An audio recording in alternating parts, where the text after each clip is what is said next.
"You're in the wrong room, sweetheart," one of the lieutenants said as I walked into the Top Gun briefing. "Real pilots only, secretaries wait outside." The others laughed. Then the instructor walked in, saw me, and saluted. "Good to have you back, Phoenix 1. Their faces went pale. There are moments in life that just punch you in the gut, moments where you realize all your achievements, all your grit, mean absolutely nothing to some people. For me, it was being called sweetheart in a room full of Top Gun pilots, right after spending years earning my call sign, Phoenix 1, by dragging a flaming jet home from 30,000 feet. Look, I'm Elise. For 2 decades, I'd poured my entire life into the Navy. My time, my health, my peace of mind, all of it went into training younger pilots, covering their mistakes, constantly proving I belonged in a world that often made it clear it didn't want me. So, when I walked into that briefing room and some lieutenant told me I was in the headlights, it wasn't just annoying.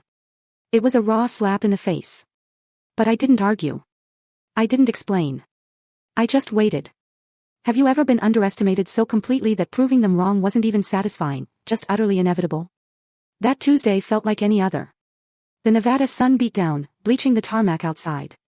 Inside, the air conditioning fought a losing battle against the heat. I was in my standard Navy flight khakis, sleeves rolled tight, hair pulled back. No name tape on this uniform yet, I just checked in. I clutched my tablet and a cup of that industrial strength, black as night coffee you learn to love after too many years at sea. The room was already half full. Young faces, all men, radiating that specific brand of fighter pilot confidence. Flight suits unzipped just enough to show off t-shirts. They stood in clusters, hands moving through the air, tracing imaginary dogfights, their voices a little too loud, just to make sure everyone knew how good they were. I knew the type. I'd flown with versions of them for 15 years. I found a seat in the back, set down my coffee, and opened my tablet. Behind me, I heard a low murmur, then a quick burst of laughter. I didn't turn around. There was a time, early in my career, when I would have. I would have needed to know what they were saying, felt that burning need to respond, to defend, to justify my presence. But I'd learned. The best response to men who underestimate you is to let them keep doing it. Until the moment it costs them something. The briefing was set for 14:30. At 14:28, a lieutenant with dark hair and wire-rimmed glasses walked past my row, stopped, then backtracked. He had his helmet bag slung over his shoulder, a call sign patch I couldn't quite make out stitched onto his flight suit. He looked at me, then at the room number on the wall, then back at me. "You're in the wrong room, sweetheart," he said. His tone wasn't hostile, just confidently corrective, like you'd redirect someone lost in a hotel. "Real pilots only. Secretaries sit outside." Conversations died. Heads turned. I looked up at him, letting a beat of silence hang, just long enough to feel heavy. I was about to speak when the door at the front of the room swung open. Captain David Walker entered, the way he always did, shoulders back, eyes sweeping the room. It was that kind of situational awareness you can't teach, only earn. He was older than I remembered, grayer at the temples, but he carried himself with the same unshakable calm that had kept our squadron alive over the Persian Gulf when I was 27 and everything felt like it was on fire. He stopped mid-stride when his eyes found me. His entire posture changed, not relaxed, but sharp, formal. He snapped to attention and saluted. "Good to have you back, Phoenix 1, he said. His voice cut across the room like a blade. The silence that followed had weight. I returned his salute, crisp and deliberate, exactly the way he taught me a decade ago when I was a nugget pilot who couldn't land on a carrier deck in a crosswind. Every man in that room was still. The lieutenant who'd called me sweetheart had backed up 2 steps, his face cycling through confusion, recognition, and something very close to panic. "Good to be back, sir," I replied. Captain Walker moved to the front and set his briefing materials on the podium. "Gentlemen," he began, and I noticed he didn't look at them, just started queuing up slides. "Let me introduce Commander Elise Rogers. Some of you may know her call sign, Phoenix 1. She earned it during Operation Enduring Freedom, after her F/A-18 took battle damage during a strike package over Kandahar. Hydraulic failure. Electrical fire. She still put her ordnance on target before recovering to the carrier. She later commanded VFA-41, the Black Aces, through 2 deployments. She holds the Distinguished Flying Cross and the Air Medal with Valor device. She's here as a candidate evaluator for this selection cycle." He finally looked up. "And she's senior to every person in this room, except me." I watched their faces. Some tried to hide their reactions. Others didn't bother. The lieutenant, his name tape read Cruz, had gone pale. Another pilot, younger, with red hair and freckles, stared at his boots. A third, near the front, met my eyes for half a second, then looked away.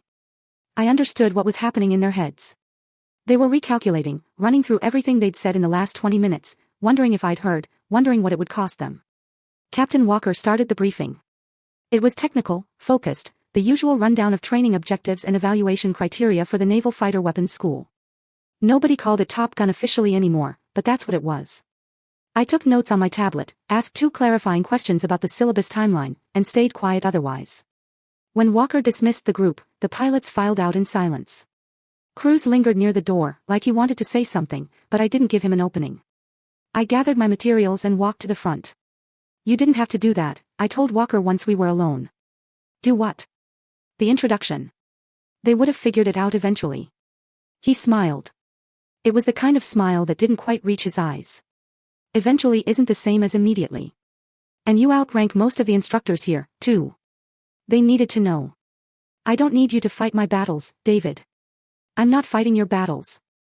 I'm preventing a bunch of junior officers from ending their careers before they start. He closed his laptop and looked at me straight on. You've been gone 3 years. Things haven't changed as much as they should have. I didn't argue. He was right. I'd been stationed overseas, flying missions out of bases where rank mattered more than gender because everyone was too tired and too busy to care about anything except getting home alive. Coming back stateside felt like stepping backward in time. How long are you here? He asked. 6 months. Maybe longer, depending on the assignment after this. You thinking about staying in past 20? I don't know yet. I picked up my coffee cup, found it empty, set it back down. Depends on whether I still like the job when I'm not dodging surface-to-air missiles. He laughed, a short bark of sound. Fair enough. Listen, Rogers. I'm glad you're here. We need people like you in the schoolhouse.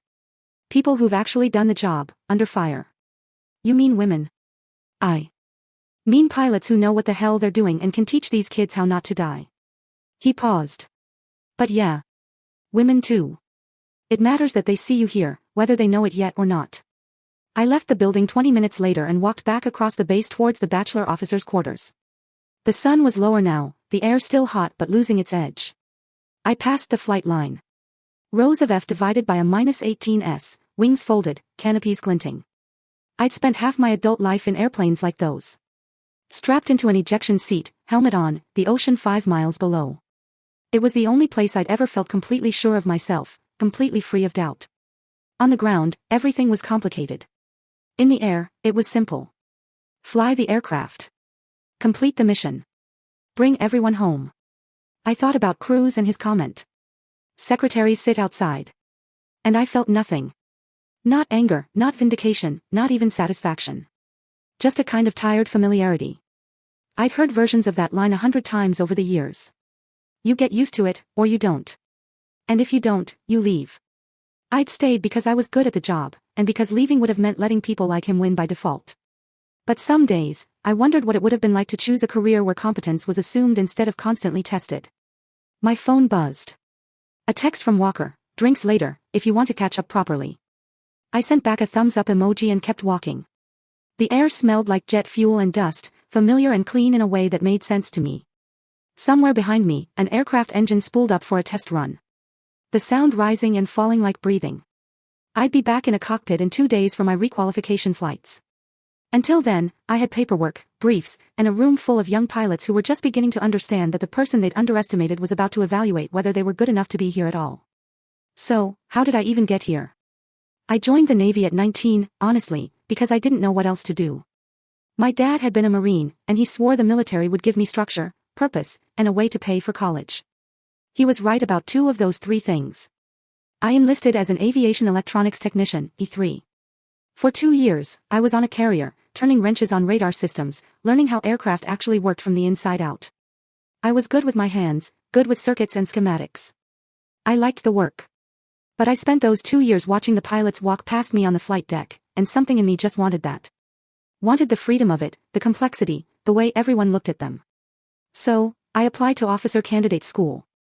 It took me 2 tries. The first time, they said my test scores were fine, but they weren't sure I had the leadership presence they were looking for, which I knew was code for something I didn't want to decode. The second time, I scored higher, ran faster, and made sure I was impossible to ignore. They accepted me. I was 21. Flight school was the hardest thing I'd ever done. Not because I wasn't capable, I was.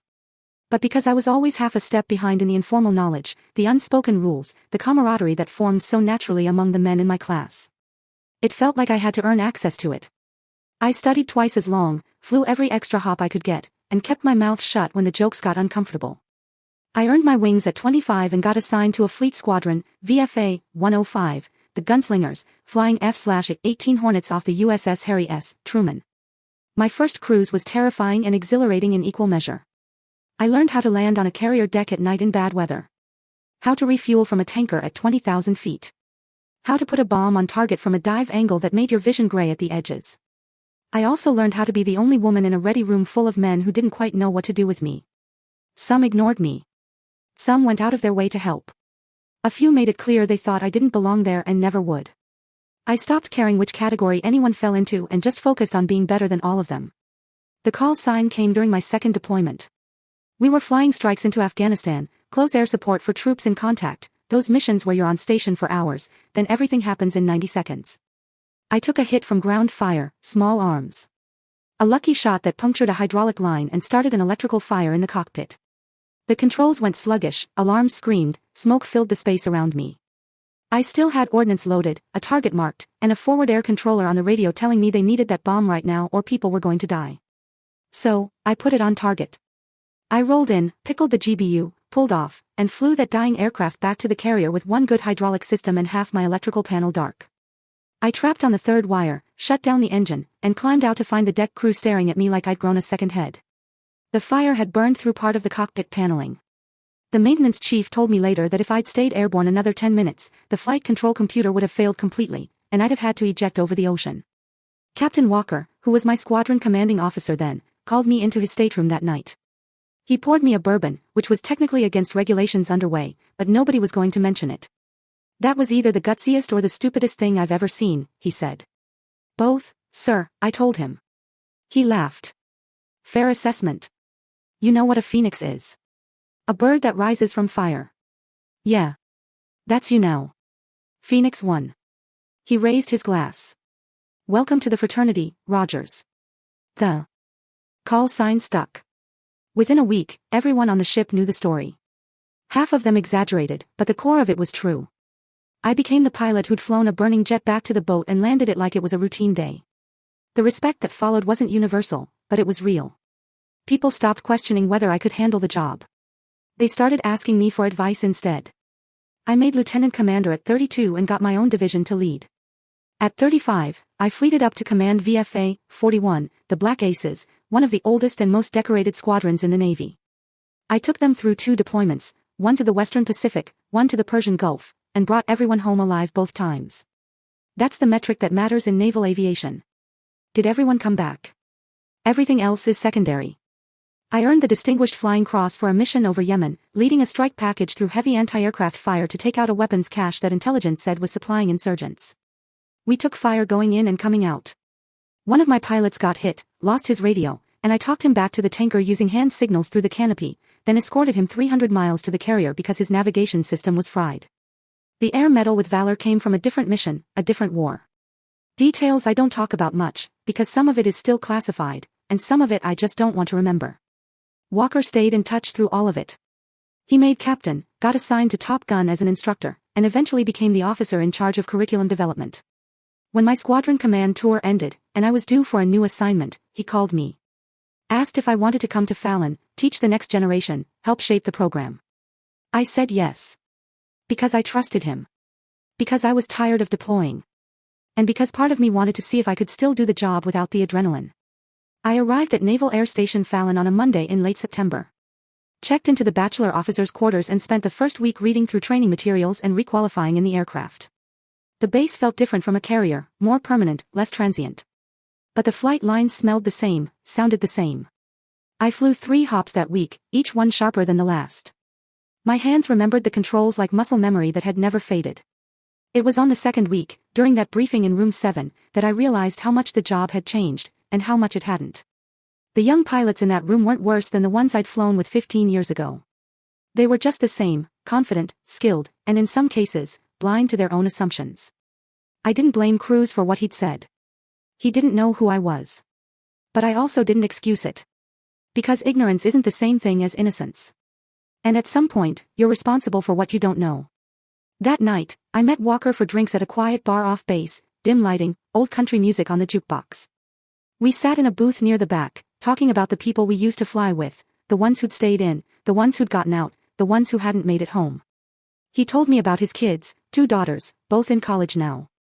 I told him about my mother, who'd remarried after my father died and moved to Arizona, where she sent me pictures of sunsets and asked when I was going to settle down. You ever think about getting out? Walker asked at one point. Every day, I said. And then I go flying, and I forget why I wanted to leave. That's the trap, isn't it? Yeah. I finished my beer and set the bottle down. It is. The word spread faster than I expected. By the next morning, everyone on base seemed to know who I was. I walked into the operations building at 0700, and the senior chief at the desk stood up, greeting me by rank and name. In the hallway, a group of junior officers stepped aside to let me pass, one of them nodding with a tight, respectful expression. At the flight line, the crew chief working on my assigned aircraft, a broad-shouldered, gray-haired chief petty officer named Marcus Hale, saluted and said, "Honored to have you flying my bird, ma'am." I stopped, surprised. You know who I am. Everyone knows who you are, Commander. Phoenix 1. We read about you in the maintenance logs from Truman. That fire you brought back, we used that as a case study for damage assessment training. I didn't know what to say to that, so I just nodded and said, "Let's make sure this one doesn't catch fire." He grinned. "Roger that, ma'am." The pilots were harder to read. Some avoided me entirely, changing direction in the hallway or suddenly finding something fascinating to look at when I entered a room. Others made a point of introducing themselves, shaking my hand, welcoming me to the team with a formality that felt almost defensive, like they were trying to prove they weren't like the others. A few, mostly the older instructors, the ones who'd been around long enough to see the culture shift slowly over decades, treated me exactly the way they treated everyone else. Which, honestly, was the only reaction I actually wanted. Cruz, the lieutenant who told me secretaries sit outside, didn't approach me for 3 days. On the 4th day, I saw him in the hangar inspecting his aircraft before a training flight. I was walking past with my helmet bag, heading to my own jet, and he caught sight of me and froze. For a second, I thought he was going to pretend he hadn't seen me. Then he set down his checklist and walked over. "Commander Rogers," he said. His voice was steady, but I could see the tension in his shoulders. "I owe you an apology." I stopped walking. "Go ahead." What I said in the briefing room was out of line. "I didn't know who you were, but that's not an excuse." I made an assumption based on, he hesitated, choosing his words carefully. Based on things that had nothing to do with your qualifications or your presence there. It was disrespectful and unprofessional. "I'm sorry." I studied him for a moment. He met my eyes, didn't look away. That counted for something. "Apology accepted," I said. "But understand this, Lieutenant. The problem wasn't that you didn't know who I was. The problem was that you assumed someone didn't belong based on how they looked. That's the part you need to fix." "Yes, ma'am." "Are you a good pilot?" The question seemed to catch him off guard. "Yes, ma'am. I think so." "Then prove it in the air." "That's where it matters." I walked away before he could respond. I didn't need his gratitude or his further apologies. I needed him to be better. And words weren't going to accomplish that. Only performance would. The simulator hop happened on a Friday afternoon. The scenario was a basic tactical intercept, 2 fighters against 4 adversaries, low altitude, compressed timeline. I volunteered to fly as the lead, meaning I'd be running the tactical decisions and coordinating the engagement while my wingman executed my directions. Cruz was assigned as my wingman. I didn't ask if that was intentional. I didn't care. We briefed for 30 minutes before stepping to the simulator. I kept it straightforward: roles, responsibilities, communication protocols, decision-making authorities. Cruz took notes, asked 2 good questions about targeting priorities, and stayed professional. In the simulator, he was slower than I expected. Not incompetent. His hands knew the aircraft. His radar work was solid. But he was thinking too much, second-guessing his instincts, trying to fly perfectly instead of effectively. I called the initial merge, directed him to take the trailing bandit while I engaged the lead. He acknowledged, maneuvered into position, but hesitated on the trigger. By the time he fired, his target had defensive advantages, and he ended up in a protracted engagement that burned fuel and time. I took my target, switched to support him, and ended up killing his bandit for him because he'd lost the initiative. We reset, ran it again. Same result. The third time, I let him fail completely. Didn't bail him out, just watched his simulated aircraft get shot down while I handled the other 3 bandits alone. When we debriefed afterward, I kept my voice level and factual. You're overthinking, I said. You've got the skills, but you're not trusting them. You're flying like you're afraid to make a mistake. I am afraid to make a mistake, he said. Especially now. Especially with you. Why? He looked uncomfortable. Because of who you are. Your reputation. I don't want to look incompetent. Then stop trying not to look incompetent, and start trying to be good. There's a difference. I leaned back in my chair. When you're in a merge, you don't have time to think about how you look. You have time to decide, execute, and adapt. That's it. Everything else is noise. How do you turn off the noise? You don't. You just get louder than it is. I stood up. We're flying again on Monday. Same scenario. This time, I want you to make decisions fast and live with the consequences. I'd rather see you fail decisively than succeed hesitantly. He nodded slowly. Yes, ma'am. On Monday, he was better. Not perfect. He still hesitated once, still second-guessed a targeting call. But he was faster, sharper, more aggressive. When I directed him to engage, he committed fully, drove his bandit defensive, and killed him clean. We won the scenario with fuel to spare. In the debrief, I told him he'd done well, pointed out 2 mistakes he needed to correct, and moved on. He looked relieved, like he'd been holding his breath for 3 days. After that, something shifted. Not just with Cruz, but with the other pilots in the training program. They started asking me questions, technical ones about weapons employment, tactical ones about decision-making under pressure. In the ready room, they stopped going quiet when I walked in. On the flight line, they treated me like what I was, an experienced pilot who'd done the job and lived to teach it. I didn't soften my feedback. I didn't lower my standards or make exceptions. When someone flew poorly, I told them. When someone made a dangerous decision, I explained why it would get them killed in combat. But I also recognized good work when I saw it, and I made a point of telling them when they'd done something right. Respect in aviation is earned through consistency, confidence, and fairness. You can't fake any of those things. And you can't demand them. You just have to be worth following. By the end of the 2nd month, Cruz had improved significantly. He was flying with confidence, making decisions faster, and his tactical awareness had sharpened to the point where he was competitive with the top pilots in his class. In a brief after one particularly challenging sortie, he stayed behind after the others left. Commander, he said, I wanted to thank you for not giving up on me, after the way I started. I didn't do you any favors, Lieutenant. You did the work. Still. It means something. He hesitated. Can I ask you something? Go ahead. How do you deal with it? The people who don't take you seriously. The ones who assume you're not as good because you're different. I thought about that for a moment. I don't deal with them, I said. I outlast them. I outfly them. And eventually, they either figure it out, or they wash out. Either way, it's not my problem to solve. It's theirs. He nodded, processing that. That sounds lonely. It is, I said. But being good at something difficult is always lonely. That's not unique to me. I picked up my notes and headed for the door. Then I stopped and turned back. Cruz, you asked how I deal with people who underestimate me. Here's the real answer. I stopped caring what they think and started caring whether I'm right. When you're in the cockpit, nobody's opinion matters except yours and your wingman's. Everything else is just static. Learn to tune it out. Yes, ma'am, he said quietly. I left him there and walked back across the base.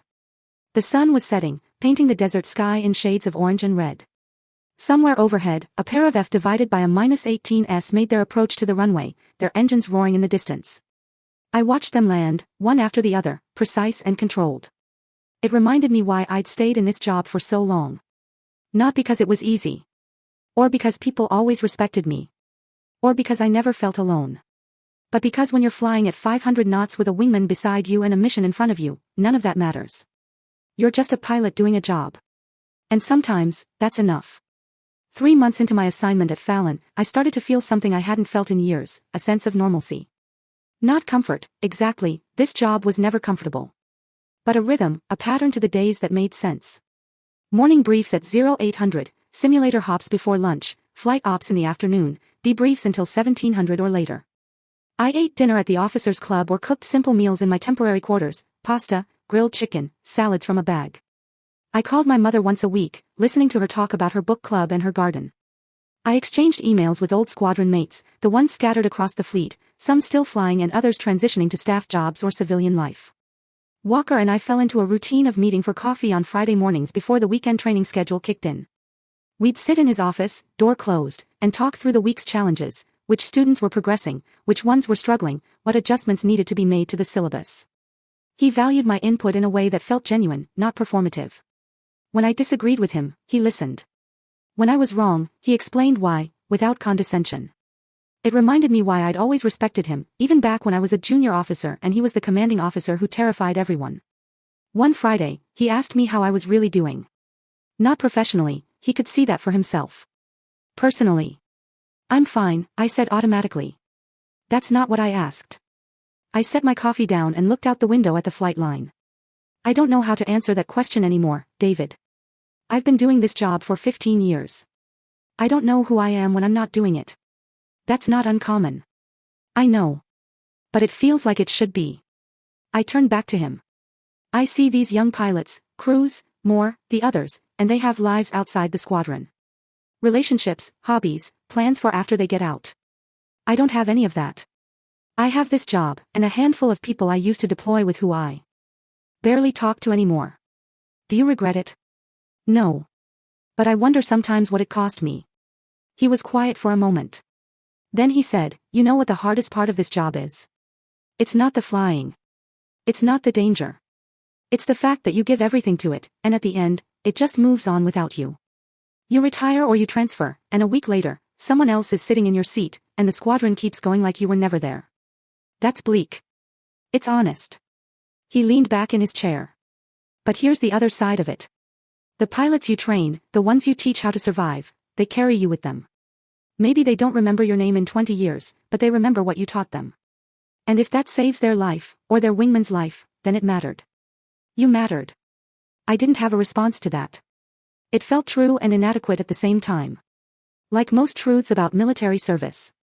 Lieutenant Erin Moore was the only other woman in the training cycle.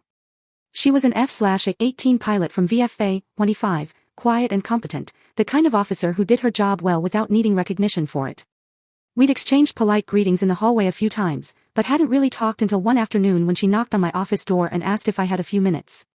Of course, I said, gesturing to the chair across from my desk. What's on your mind? She sat down, looked at her hands for a moment, then met my eyes. I wanted to ask your advice about how to handle something. Go ahead. There's an instructor here, I won't say who's been making comments. Nothing overtly hostile, just small things. Jokes about women pilots, suggestions that I'm only here because of diversity quotas, comments about my appearance when I'm in my flight suit. It's not constant, but it's enough that I'm always aware of it. I felt a familiar tightness in my chest. Have you documented it? No. I don't know if I should. I don't want to be the woman who can't take a joke. I don't want to make it into a bigger thing than it is. Moore, listen to me. If someone is making you uncomfortable, that's already a big thing. You're not overreacting by acknowledging it. But what if I report it and nothing happens? Or worse, what if it makes me a target? I've seen how that goes. The woman who complains gets labeled difficult, emotional, unable to handle the culture. I wanted to tell her she was wrong. I wanted to promise her that if she reported it, the system would protect her, that the instructor would be held accountable, that it would all work out fairly. But I'd been in the Navy long enough to know that wasn't always true. Here's what I can tell you, I said. You have 3 options. 1. Document everything and report it through official channels. That's the right answer according to the book, and sometimes it works. 2. Handle it directly. Confront the instructor.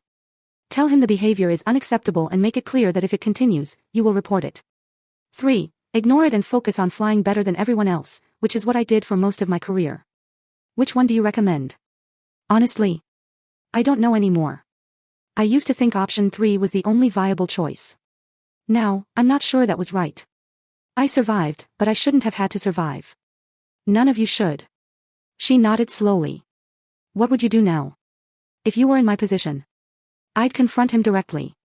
I'd tell him his comments are unprofessional and unwelcome, and I'd make sure there was a witness present so it couldn't be twisted later. And if it continued, I'd document and report. But that's me, at this point in my career, with this rank and this reputation. You have to make the choice that you can live with. Thank you, ma'am, she said quietly. She left, and I sat there, staring at my desk, feeling the weight of a conversation I'd had versions of a dozen times over the years. The advice I'd given her was sound, but it also felt insufficient. The fact that she had to calculate the risk of reporting harassment, had to weigh her career against her dignity, was an indictment of a system that claimed to value integrity above all else. 2 weeks later, I heard through Walker that Moore had confronted the instructor, and that the behavior had stopped. I didn't ask for details. I was just glad she'd found a path forward that worked for her. In December, we flew a large force exercise, 8 aircraft, multiple target sets, complex threat environments. I led one of the divisions, with crews as my wingman and 2 other pilots rounding out the flight. The brief took 90 minutes, covering everything from tanker procedures to communications protocols to abort criteria.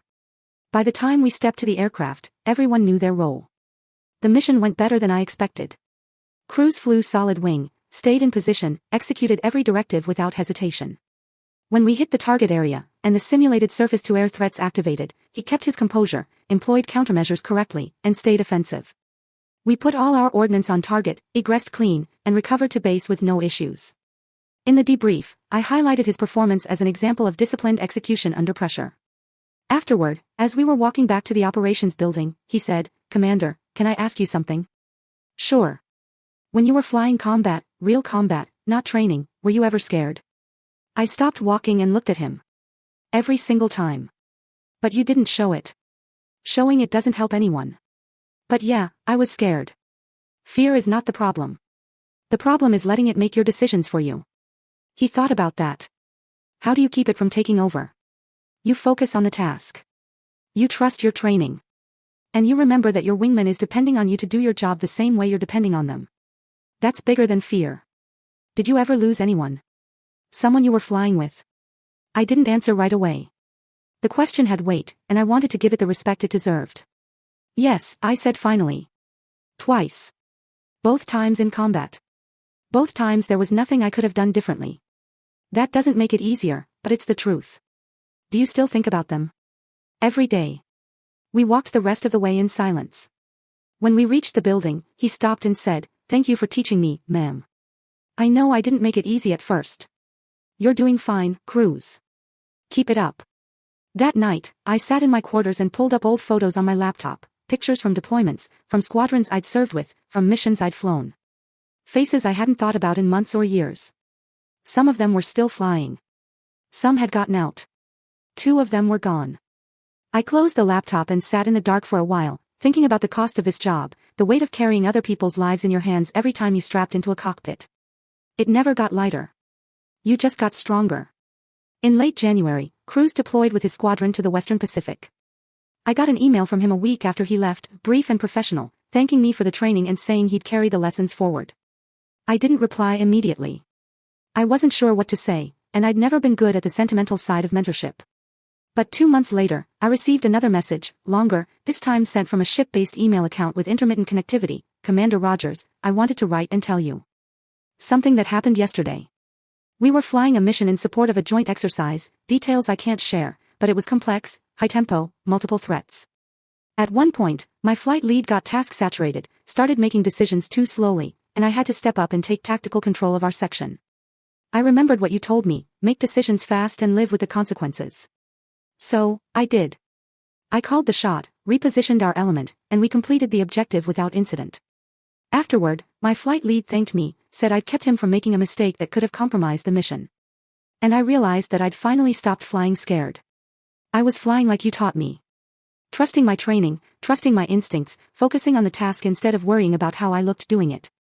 I know I gave you every reason not to invest time in me after what I said at that first briefing, but you did anyway. And it made the difference between me being an adequate pilot and being a good one. So, thank you, not just for the tactical instruction, but for showing me what it actually means to be professional. Respectfully, James Vector Cruz." I read the email 3 times. Then I saved it in a folder and closed my laptop. I didn't reply. There wasn't anything I needed to say that he didn't already understand. He'd done the work. He'd become the pilot he was capable of being. That was the only response that mattered. But I thought about that email for days afterward. Thought about the fact that he'd signed it, respectfully. Thought about the call sign he'd earned, Vector. Thought about the moment when he'd stepped up and taken control because someone needed him to. That was what this job was supposed to produce. Pilots who could make hard decisions under pressure and live with the consequences. Not perfect people. Just competent ones who understood the stakes. Walker asked me one afternoon if I'd heard from any of the students after they deployed. I mentioned Cruz's email without going into detail. That's the part of this job people don't talk about, Walker said. You spend months teaching them, then they leave, and you never really know if it mattered until you get a message like that. Does it make up for the rest of it? I asked. The politics, the bureaucracy, the people who still think we don't belong here. I don't know. Does it for you? I thought about that. Ask me in 10 years. He laughed. Fair enough. In March, I received orders for my next assignment, a staff position at the Pentagon, working on aviation readiness and training policy.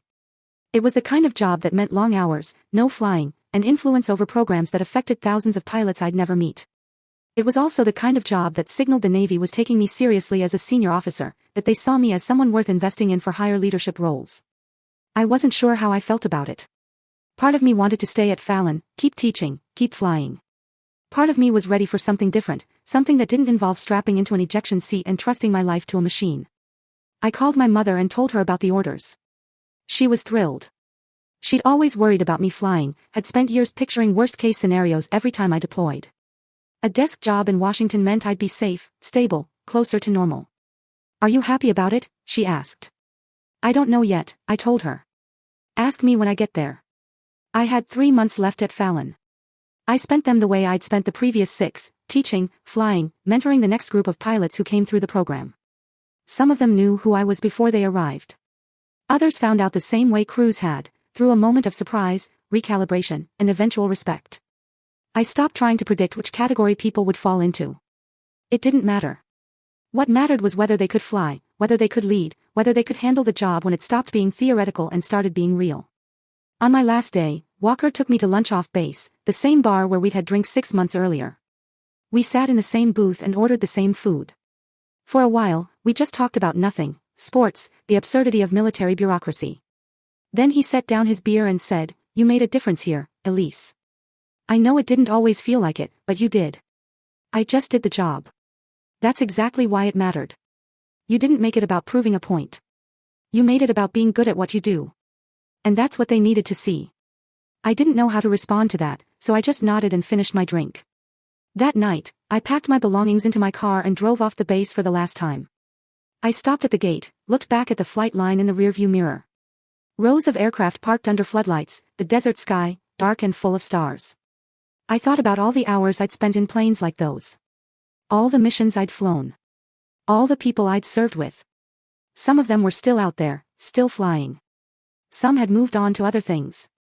Some were gone. I drove east through the night, headlights cutting through the darkness. The road stretching out ahead of me, toward whatever came next. I didn't know if I'd made the right choices over the past 15 years. I didn't know if the sacrifices had been worth it. But I knew I'd done the job, done it well, and taught others to do the same. And for now, that was enough. The Pentagon was exactly as bureaucratic and exhausting as I expected. I worked in a windowless office on the 3rd floor, spent my days in meetings about training syllabi and budget allocations, and went home to a small apartment in Arlington that I barely furnished because I didn't plan to stay long. The work was important. I understood that intellectually. But it lacked the immediacy of flying, the clarity of purpose that came from strapping into a cockpit and executing a mission. I kept in touch with Walker via email. He sent me updates on the program, told me about the new students, asked my opinion on syllabus changes. I appreciated the connection, the reminder that there was still a world where people flew airplanes and worried about tactics instead of PowerPoint slides. But it also made me feel distant from the job I'd spent my entire adult life doing.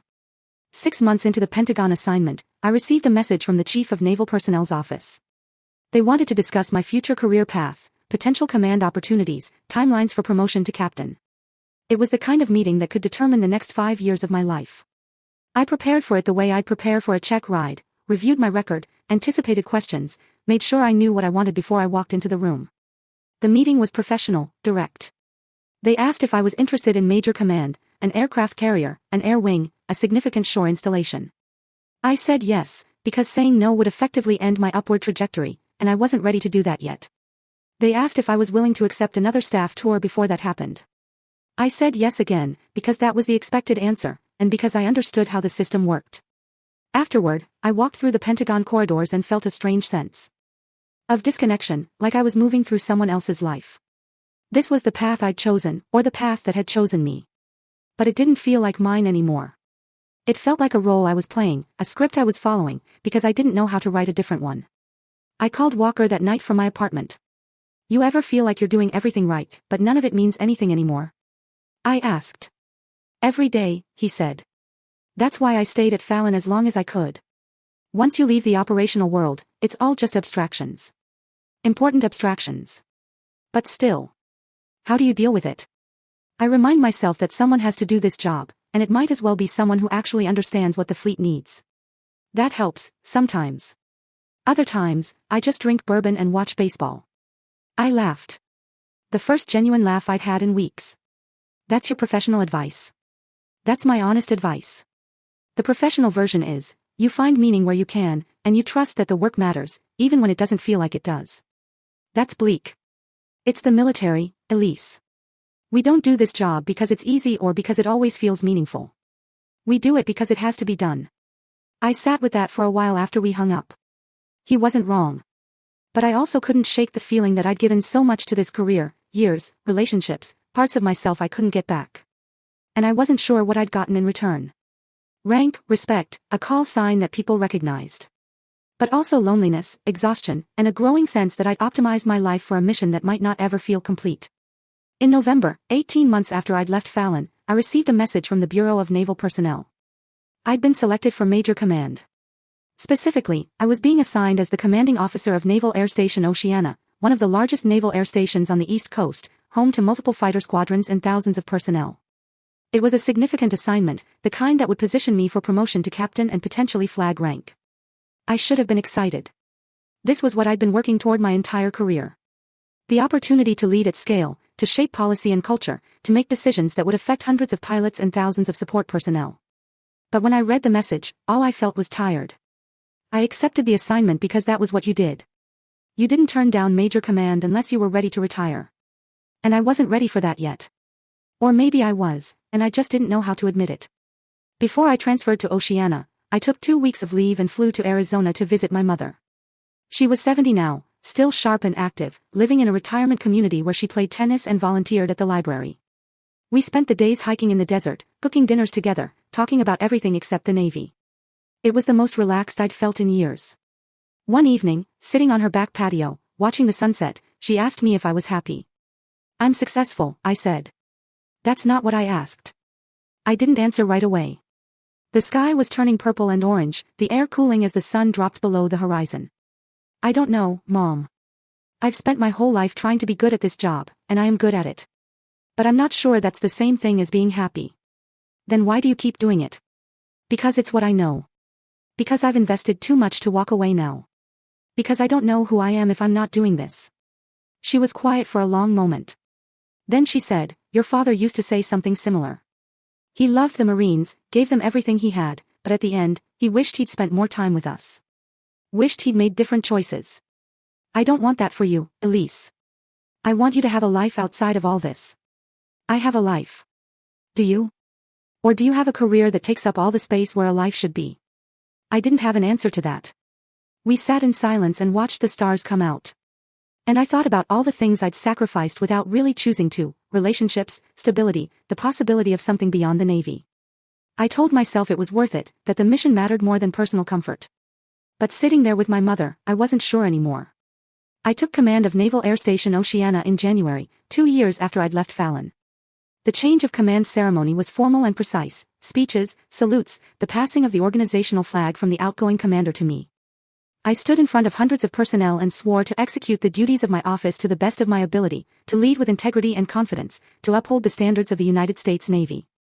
Afterward, people congratulated me, shook my hand, welcomed me to the team. I smiled and thanked them, and tried to feel something other than the weight of responsibility settling onto my shoulders. The job was consuming. I worked 12-hour days, sometimes longer, managing operations, personnel issues, budgets, maintenance schedules, community relations.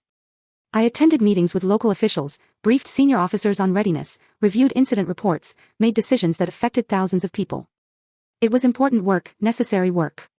But it was also relentless. I flew occasionally, in familiarization flights, proficiency hops. But it wasn't the same. I was the commanding officer now, which meant I was always thinking about risk management, liability, appearances. The freedom I'd felt as a younger pilot, the pure joy of flight, had been replaced by caution and calculation. 6 months into the assignment, I received news that Captain David Walker had retired. I'd known it was coming. He'd hit his 30 years, and he'd told me months earlier that he was ready to be done. But seeing the official message still hit me harder than I expected. He'd been a constant presence in my career. A mentor and friend who'd understood this life in a way few others did. Now he was gone, transitioned to civilian life, and I was still here, still grinding through the job. I sent him an email congratulating him and asking what his plans were. He replied a week later. He'd taken a job as a flight instructor at a civilian aviation school in Colorado, teaching people to fly small aircraft for fun. The message was brief, but I could sense the contentment in it, the relief of stepping away from the bureaucracy and getting back to the simple act of flying. I was happy for him. I was also envious, in a way I didn't want to examine too closely. The email came on a Tuesday in September, almost 3 years after I'd left Fallon. The subject line read, "Request for guest lecture, Top Gun." I opened it, curious. "Commander Rogers, we're hosting a leadership symposium at the Naval Fighter Weapons School next month, and we'd like to invite you as a guest speaker. The topic is leading in high-performance environments, and we're specifically looking for senior officers who can speak to the challenges of balancing technical excellence with leadership responsibilities. We'd be honored if you'd consider participating. The event is October 15th, and we'd cover all travel expenses. Please let me know if you're available. Respectfully, Captain Sarah Chin, Commanding Officer, Naval Fighter Weapons School." I stared at the email for a long time. Fallon. The place where I'd spent 6 months teaching, mentoring, rediscovering what I loved about this job. The place where I'd felt like I was making a tangible difference instead of shuffling paperwork and managing bureaucracy. I accepted the invitation. I arrived at Fallon on a Thursday afternoon, 2 days before the symposium. The base looked the same, flat desert landscape, rows of aircraft on the flight line, the mountains in the distance. I checked into the bachelor officers' quarters and spent the evening walking around, remembering what it had felt like to be here, to have a clear purpose every day. The next morning, I visited the operations building. Some of the staff recognized me, greeted me warmly. Others were new, didn't know who I was, treated me with polite formality. I ran into Chief Marcus Hale on the flight line, and his face lit up when he saw me. "Commander Rogers, good to see you, ma'am. You here for the symposium?" "I am. How've you been, Chief?" "Can't complain. Still keeping these birds flying. Heard you're running Oceana now. That's a big job." "It is. You miss flying every day." He nodded knowingly. "That's the trade-off, isn't it? The higher you go, the further you get from the cockpit." "Yeah," I said. "It is." The symposium was held in the main auditorium, attended by about 60 pilots, current students, recent graduates, and some senior instructors. I sat through the morning sessions, listening to other speakers talk about leadership, decision-making, and organizational culture. Then it was my turn. I walked to the podium, looked out at the audience, and felt a strange sense of calm. This was familiar territory. Not the speaking, that was always uncomfortable. But the audience. These were pilots, people who understood the job, who lived the same life I'd lived. I didn't have to explain myself to them. "I'm Commander Elise Rogers," I said. "Call sign Phoenix 1. Some of you might know that story. Some of you might not. Either way, I'm not here to talk about my combat record. I'm here to talk about something harder. What it means to lead when you're not sure you have anything left to give." I saw a few people sit up straighter, paying closer attention. "I've been in the Navy for 20 years, I continued. I've flown combat missions, commanded a squadron, taught at this school, and now I run an air station. And I'm going to tell you something that nobody says at these events. Most days, I'm not sure any of it was worth it." Silence in the room. I had their full attention now. I'm not saying I regret my choices. I'm saying there's a cost to this career that nobody warns you about. You give everything to the mission. Your time, your relationships, your sense of who you are outside of this uniform. And the mission takes it gratefully, without hesitation. And at some point, you look up and realize you've optimized your entire life for something that will replace you the moment you're gone. I paused. Let that sit. So, why do we do it? Why do we keep showing up? Keep flying. Keep leading, even when it's hard and lonely and exhausting. Because someone has to. Because the mission matters, even if it doesn't always feel like it does. And because the people you fly with, the people you lead, they're worth it. They're worth the sacrifice, the exhaustion, the loneliness. I looked around the room, saw young faces, older faces, people at every stage of their careers. When I was here 3 years ago, I taught a lieutenant who made a mistake, a bad one. He underestimated me, disrespected me, and had to learn the hard way that assumptions are dangerous. But he learned. And now he's deployed, flying combat missions, and he's good at it. And that matters more than the mistake he made. That's what leadership is. Giving people the chance to be better than they were yesterday, even when they don't deserve it. I wrapped up a few minutes later, thanked them for their time, and stepped down from the podium. The applause was polite, but genuine. Afterward, several pilots came up to talk to me, ask questions, share their own stories. One of them was a young woman, a lieutenant, who thanked me for being honest about the cost of the career. It helps to know I'm not the only one who feels this way sometimes, she said. You're not, I told her. And that's okay. Feeling it doesn't mean you're failing. It just means you're human. On my last morning at Fallon, I requested a solo flight. A simple proficiency hop. Nothing tactical, just me and an F/18 and an hour of airspace. They approved it without hesitation. I walked to the aircraft, did my pre-flight inspection, climbed into the cockpit, and strapped in. Chief Hale was there, running through the final checks, making sure everything was ready. Good luck, ma'am, he said before climbing down. Thanks, Chief. I started the engines, ran through the checklists, taxied to the runway. The tower cleared me for takeoff, and I advanced the throttles, felt the aircraft accelerate, felt the nose lift, felt the wheels leave the ground. And for the first time in months, I felt free. I climbed to 20,000 feet, leveled off, and flew lazy circles over the desert. No mission, no timeline, no pressure. Just flight. The sky was clear, the visibility unlimited. And for 30 minutes, I didn't have to think about command or responsibility or the cost of this career. I just flew. When I landed and taxied back to the line, I shut down the engines and sat in the cockpit for a minute, helmet still on, hands resting on my thighs. I thought about Walker's email, about his decision to retire, about the contentment I'd sensed in his message. I thought about my mother's question, "Are you happy?" And I realized I didn't have a good answer. But I also realized that maybe happiness wasn't the right metric. Maybe what mattered was whether the work had meaning, whether it made a difference, whether it was worth showing up for, even on the hard days. And by that measure, I was doing okay. I climbed out of the cockpit, grabbed my helmet bag, and walked back to the operations building. Tomorrow, I'd fly back to Oceana, back to the job, back to the relentless grind of command. But today, I'd done something I loved, in a place that felt like home. And that was enough. 1 year later, I stood in front of a different briefing room. Same base, same building. But this time, I wasn't walking in as a student or an evaluator. The nameplate beside the door read, Commander Elise Rogers, Lead Instructor, Advanced Tactics Division, Naval Fighter Weapons School. I'd submitted my resignation from command at Oceana 6 months earlier. The conversation with the detailer had been brief, professional. They'd asked if I was sure. I'd said yes. They'd asked where I wanted to go. I'd said Fallon. There had been a pause on the other end of the line. Then, we can make that happen. And they had. I wasn't running an air station anymore. I wasn't managing thousands of people or sitting in budget meetings or worrying about community relations. I was teaching pilots how to fly, how to fight, how to survive. It was a step backward in terms of career progression. Everyone knew that taking an instructor billet after major command meant you were off the flag officer track. But I didn't care. I was flying 3 times a week, debriefing tactics every afternoon, and going home to a small house off base where I'd finally unpacked all my boxes and hung pictures on the walls. My mother had visited last month, spent a week hiking with me in the mountains, cooking dinners in my actual kitchen. She'd looked around the house, the furniture I'd chosen, the books on the shelves, the running shoes by the door, and said, "You look different." Different how? Lighter.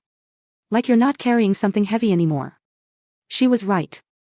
I'd spent 20 years carrying the weight of proving myself, of being excellent, of never giving anyone a reason to doubt I belonged. And somewhere in the past year, I'd set that weight down. Not because I'd proven anything, but because I'd stopped needing to. The door opened, and the new class filed in. 22 pilots this cycle. 2 of them women.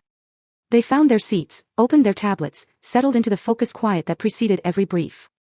I recognized the energy in the room, anticipation, confidence, the unspoken question of whether they were good enough to be here. I waited until they were all seated, then walked to the front. No introduction necessary. By now, most of them knew who I was before they arrived. Not from that first briefing 3 years ago. That story had faded into squadron lore, embellished and distorted. But from their own research, their own instructors, the reputation I'd built over 2 decades of flying. "Welcome to Advanced Tactics," I said. "I'm Commander Rogers. For the next 8 weeks, we're going to teach you how to think like an adversary, how to exploit weaknesses in defensive systems, and how to lead a strike package into contested airspace and bring everyone home. Some of you will struggle. Some of you will fail. That's not a threat. It's a statistical reality. This course has a 30% attrition rate, and we're not interested in lowering it." I pulled up the first slide, a tactical scenario of 4 aircraft against a layered air defense network. "Let's start with a simple question," I continued. "You're the mission commander. Your package is 20 miles from the target, and your electronic warfare aircraft reports a radar system that wasn't in the intelligence brief.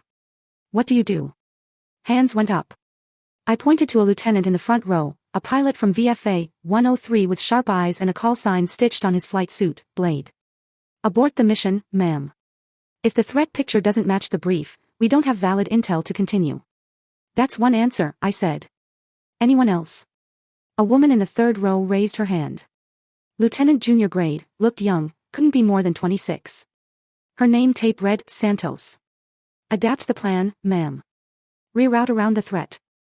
Compress the timeline and prosecute the target from a different axis." "Better," I said. "But you're still assuming the new radar is the only change. What if there are more surprises waiting?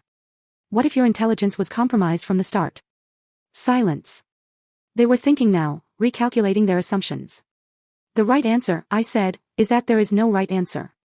There's only the decision you make with the information you have, and the consequences you live with afterward. Mission command isn't about being perfect. It's about being decisive when perfect isn't an option." I ran them through the scenario, walked them through decision trees, showed them how to evaluate risk in real time. By the end of the hour, some looked energized, others looked overwhelmed. That was fine. They'd figure it out, or they wouldn't. After the brief, Santos approached me. "Ma'am, can I ask you something?" "Go ahead." "How do you know when you're making the right call? When there's no clear answer, and the pressure's on, and people are counting on you?" I looked at her, saw myself 15 years ago, asking the same question to an instructor who'd probably felt just as uncertain about the answer. "You don't," I said. "You make the best call you can with what you know, and then you move forward. Second-guessing yourself in the moment gets people killed. Second-guessing yourself afterward is how you learn. But in the moment, you trust your training and you decide." She nodded slowly, processing that.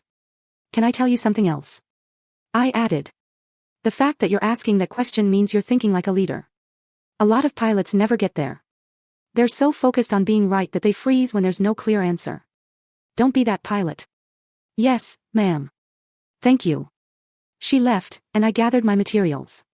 Through the window, I could see the flight line, rows of F divided by a -18s, ground crews moving between them, the mountains rising in the distance under a sky so blue it hurt to look at. I'd made the right choice coming back here. Not the smart career choice. Not the path to higher rank. But the right choice for me. That night, I met Walker for dinner. He'd driven down from Colorado, visiting the area for a reunion with old squadron mates. We sat at the same bar where we'd talked 3 years ago, ordered the same food, fell into the same comfortable rhythm of conversation. "You seem good," he said after we'd covered the usual topics. "I am. No regrets about leaving command. None. None. I did that job.